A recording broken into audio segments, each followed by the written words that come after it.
11,000, let that number sit with you for a moment. 11,000 combat drone missions, not in a year, not in a month, not in a week, but in a single 24-hour period. Every single day, over 11,000 unmanned machines rise into the sky above Ukraine, hunt for targets, and reshape a battlefield in ways the world is only beginning to understand. And in just 1 month, March 2026, Ukrainian drones struck over 150,000 confirmed targets. That is 50% more than they managed the month before. A staggering, almost incomprehensible escalation in a war that is increasingly being fought by robots as much as by human soldiers. Russia has tanks. Russia has ballistic missiles. Russia has nuclear weapons and the second largest military budget on the planet. And right now, in the spring of 2026, it has no answer for a machine the size of a bicycle wheel. Today, we are going to break down exactly what is happening in the skies over Ukraine, the numbers, the technology, the human story behind it, and explain why every major military on the planet, including the United States, is watching this conflict with a level of intensity that goes far beyond a regional war in Eastern Europe. Because what is unfolding in Ukraine right now is not just a chapter in one conflict, it is the first draft of every war that comes after it. When Russia launched its full-scale invasion of Ukraine in February 2022, the world still thought about war in old, familiar categories. Tanks rolling across open fields, artillery barrages softening defensive lines, infantry assaults under the cover of darkness, fighter jets controlling the skies.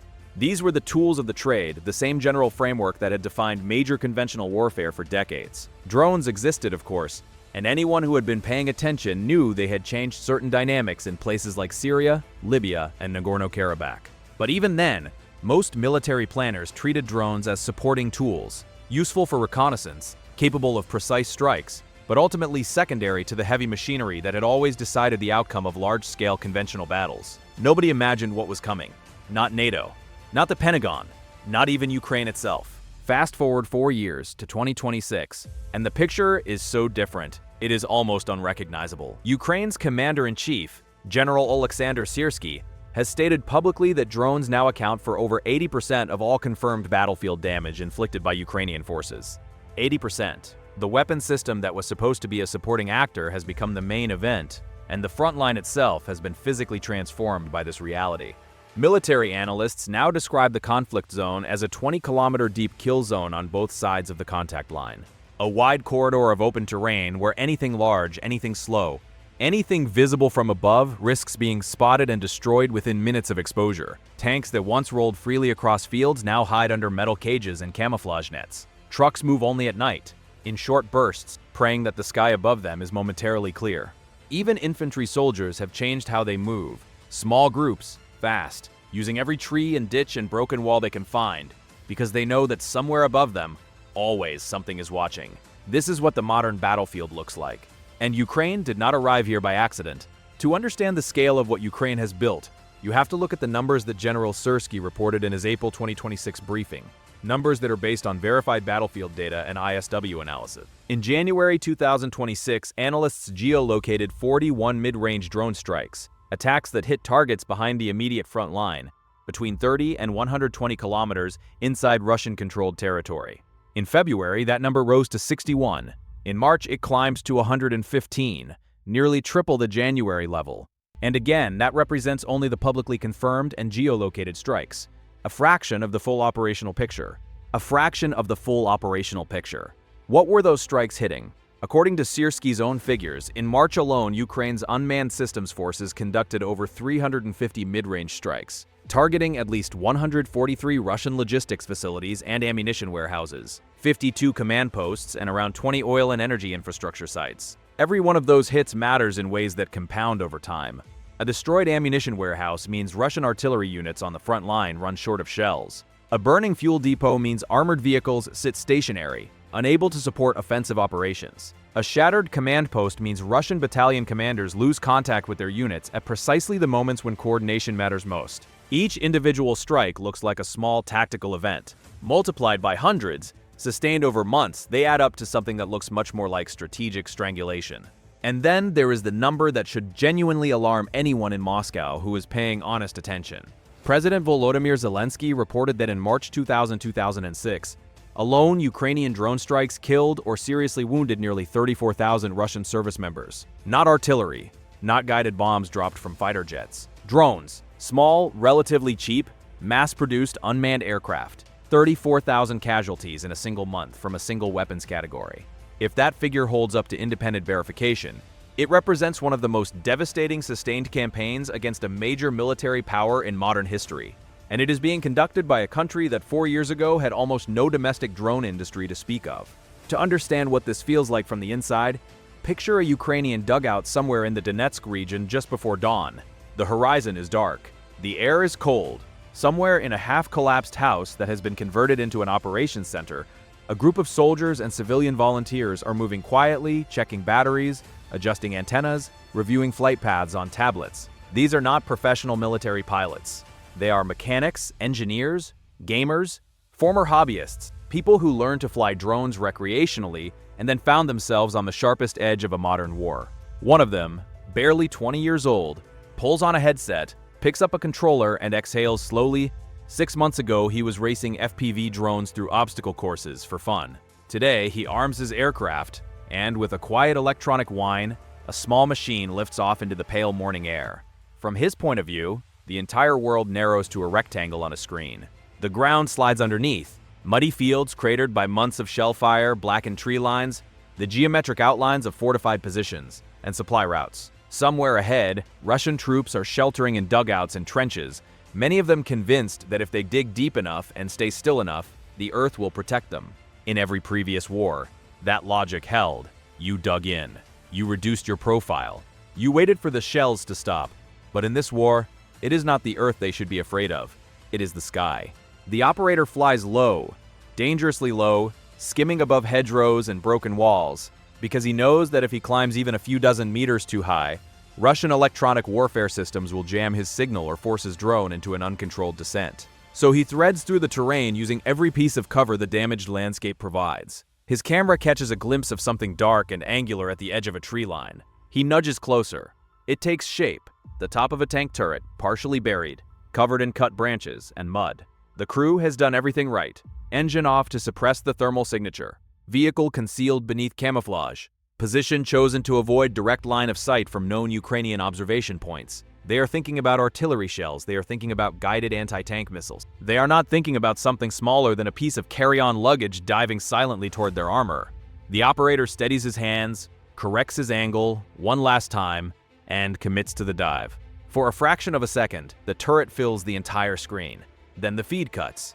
Moments later, from a secondary observation drone circling at altitude, another set of eyes watches the explosion bloom outward, watches the secondary detonations as ammunition begins cooking off. Over the radio, a voice confirms, "Good hit, target destroyed." The operator sets his controller down, takes a breath, then picks it up again, because there are 11,000 missions to fly today, and the morning is still young. Now multiply that one strike by the full scale of Ukraine's unmanned operation, and the strategic implications become impossible to ignore. The Institute for the Study of War has documented how Ukrainian drones now attack not only vehicles at the contact line, but air defense systems, radar units, and high-value equipment operating deep behind Russian lines. In early April 2026, Ukrainian drone operators struck a Russian Buk M1 air defense system more than 130 kilometers from the front, along with fuel storage tanks and equipment depots scattered across occupied territory. These are not symbolic gestures. Every destroyed air defense radar makes it easier for the next wave of Ukrainian drones and cruise missiles to operate without interception. Every burning fuel tank reduces the operational reach of Russian armored units. Every demolished depot breaks another link in the chain connecting Russian factories to Russian soldiers in the trenches. Russia, for its part, is not simply absorbing this punishment. Moscow has been conducting its own brutal unmanned campaign against Ukrainian cities and infrastructure, with a ferocity that shows no signs of slowing. On the night of April 2nd to 3rd, Russian forces launched 10 Iskander ballistic missiles, 25 cruise missiles, and over 500 drones in a single coordinated strike package. More than 300 of them Shahed-type kamikaze drones built to Iranian specifications. On April 15th, Russia launched what the BBC described as the deadliest aerial assault on Ukraine in months, a massive wave of ballistic missiles, cruise missiles, and over 300 drones that killed at least 18 people across Kiev, Odessa, Dnipro, and Zaporizhia. Apartment buildings turned to rubble. A 12-year-old child was among those killed. Russia's goal with these strikes is not simply military. It is psychological, to exhaust Ukrainian air defense crews, drain Ukrainian missile interceptor stockpiles, and break the morale of a civilian population that has already endured 4 years of war. But Ukraine's air defenses have proven extraordinarily resilient. The Ukrainian Air Force has reported interception rates of approximately 95% against incoming drones in large-scale attacks. And overall, from late 2025 through early 2026, Ukrainian defenses have been neutralizing around 90% of all drones, and roughly 80% of incoming cruise missiles. That level of performance is genuinely unprecedented in the history of modern air defense. It is also exhausting and expensive. Every intercepted drone consumes missiles, radar processing time, and the relentless focus of human operators who sleep in shifts and live with the knowledge that the next alert could come at any moment. Meanwhile, Russia is scrambling to close the unmanned gap that is open between the two sides. According to Ukrainian military reporting cited by ISW, Russia's unmanned systems forces had grown to over 101,000 personnel by early April 2002, with plans to expand that number to approximately 165,000 by the end of the year. That expansion tells you everything you need to know about how Moscow now assesses the drone balance. But expansion alone does not solve the underlying problem. For 4 consecutive months, from December 2005 through March 2006, Ukraine's drone forces have been killing or wounding Russian personnel at a rate that exceeds Russia's ability to recruit replacements. Ukraine is not just winning the drone war tactically, it is using drone warfare to impose manpower losses on Russia that Moscow structurally cannot sustain indefinitely. What makes Ukraine's position even stronger going into the summer of 2026 is the depth of the industrial and technological ecosystem that has grown up behind its frontline operators. Hundreds of Ukrainian companies, some pre-war startups, others formed entirely within the chaos of wartime, are now designing and manufacturing unmanned systems at industrial scale. The range of products is extraordinary.